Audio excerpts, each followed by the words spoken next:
नमस्कार, सनातन विचार में आपका स्वागत है।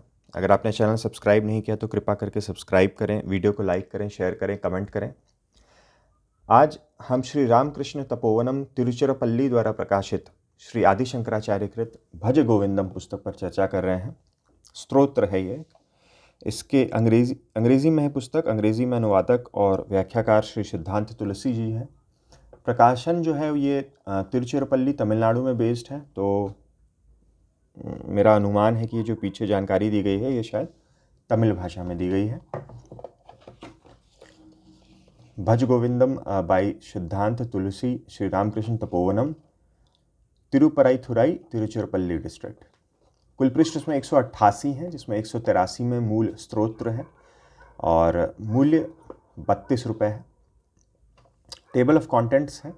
एक छोटा सा प्रिफेस दिया गया है। उसका ये 30 श्लोक जो हैं वो अलग अलग हेडिंग चैप्टर्स के नाम दिए गए हैं व्याख्याकार द्वारा। और ये जो भज गोविंदम है ये भी स्तोत्र का ही जो पहला श्लोक है वो है, लेकिन यहाँ पे इसमें नंबरिंग नहीं की गई है। इसको एज ए इंट्रोडक्शन भी इस्तेमाल किया गया है इसका स्तोत्र के लिए।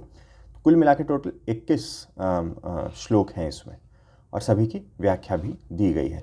और व्याख्याकार ने अपने अनुसार जिस सब्जेक्ट से वो श्लोक डील कर रहा है उस चैप्टर का एक नाम भी दे दिया है। छोटा सा प्रिफेस है। If only we keep awake we can keep all evils away. Ignorance is but darkness. Dispel it with light of knowledge, and let's then reign supreme in the kingdom of wakefulness. Inertia and egoism, attachments and ignorance are all due to our insufficient alertness. Adi Shankara exhorts us, therefore, to be ever wakeful. Keep awake. यहाँ से पुस्तक प्रारंभ हो रही है। भज गोविंदम, आदि शंकराज भज गोविंदम। मूल संस्कृत दिया गया है, फिर इटैलिक्स में उसका अंग्रेजी में अनुवाद दिया गया है और उसके बाद यहाँ नीचे व्याख्या दी गई है अंग्रेजी में। नवीन और ओरिजिनली अंग्रेजी में लिखी गई व्याख्या है तो काफ़ी प्रासंगिक है और उदाहरण भी, भाषा भी जो है वो समझना आसान है। कई सारे पौराणिक आख्यान उपनिषदों से कथाएं लेकर, वेदों से कथाएं लेकर यहाँ व्याख्या में प्रस्तुत की गई है। और पहला जो श्लोक है उसकी देख सकते हैं काफ़ी विस्तृत व्याख्या दी गई है। हालांकि यहाँ पे इसको नंबर 1 नहीं दिया गया है, दूसरे श्लोक से नंबर 1 ऐसे चैप्टर नंबर दिया गया है। तो ये श्लोक है, फिर उसका अंग्रेजी में अनुवाद और फिर अंग्रेजी में व्याख्या है। तो भाषा सरल ही है, समझने में कोई ज़्यादा कठिनाई नहीं होगी। प्रिंट की क्वालिटी वगैरह का ऐसा कुछ इशू नहीं है। फॉन्ट साइज़ भी अच्छा है, प्रिंट भी ठीक है। इस पुस्तक में एक और जानकारी यह दी गई है कि यहाँ पर 13वां, यानी कि अगर हम जो भज गोविंदम पहला चैप्टर है जिसका इस पुस्तक में नंबरिंग नहीं की गई है उसको जोड़ लें तो ये 14वां है, उसको ना जोड़ें तो ये 13वां है। तो यहाँ इससे पुस्तक से पता चलता है कि केवल इसके पहले वाले श्लोक तक, यानी कि 13वें श्लोक तक, या नंबरिंग के हिसाब से चलें तो 12वें श्लोक तक रचना श्री आदि शंकराचार्य ने की है और उसके पश्चात हर श्लोक की रचना उनके किसी एक शिष्य ने या शिष्य के शिष्य ने की है। तो जैसे ये 13वां है तो यहाँ देखिए पद्मपाद उवाच आ गया। इसके पहले यहाँ पर कहीं भी इस प्रकार से नहीं दिया गया है। फिर श्लोक दिया गया है और उसी प्रकार से अंग्रेजी में उसका अनुवाद और व्याख्या। ये जानकारी मगर जो मैंने अभी आपसे साझा की वो इस श्लोक में, जो पहला इस तरह का श्लोक आ रहा है उसमें नहीं दिया गया है, वो इसके बाद वाले श्लोक में जो टोटकाचार्य उवाच, टोटकाचार्य द्वारा ये श्लोक लिखा गया है, वहाँ इस जगह पे दिया गया है।